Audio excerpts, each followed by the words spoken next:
गेल्या वर्षी मी हा जो इलेक्ट्रिक लायटर आहे डिसेंबर 2024ला याचा व्हिडिओ टाकला होता आणि आत्ता आहे ऑक्टोबर 2025.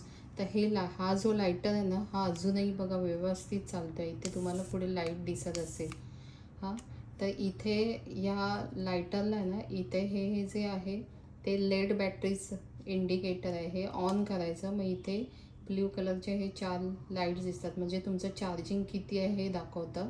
त्याच्यानंतर इथे हे छोटं बटन आहे ऑन ऑफचं, ते असं केल्यावर बघा तिकडे समोर लाईट पेटते.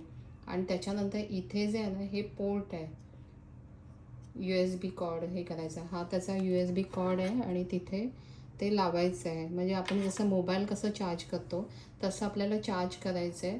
जवळजवळ आठवडाभर हे एकदा चार्ज केलं ना की आठवडाभर चालतो. आणि ह्याचं हे बघा, आता हे ऑन केलं ना की ते आपोआप एक एक ही जी ब्ल्यू लाईट दिसते ना ती कमी कमी होत जाते, म्हणजे तुमचं चार्जिंग संपल्यावर. म्हणजे समजायचं की आपल्याला हे आता हा जो लायटर आहे तो चार्ज करायचा आहे. तर इथे या लायटरचा उपयोग म्हणजे आपल्याला गॅस पेटवण्यासाठी, दिवा लावण्यासाठी, अगरबत्तीसाठी, पणती पेटवण्यासाठी असं बऱ्याच ठिकाणी याचा उपयोग होतो. तर मला वाटलं की चला आपण ह्याचा रिव्ह्यू आहे ना शेअर करूया, कारण हे लायटर ना खूप असं उपयोगी आहे. आणि आता सध्या ॲमेझॉनवर ऑफर चालू आहेत, तर मी म्हटलं लोकांना याबद्दल सांगूया. आणि अजून एक मला सांगायचं होतं, आता हे जे समोर आहे ना, कधी कधी काय होतं माहिती आहे, आपण जेव्हा दिवा पेटवतो तेव्हा इथे तेल लागलं ना की थोडंसं काय होतं ते पेटत नाही, पण तेव्हा हे पुसून घ्यायचं.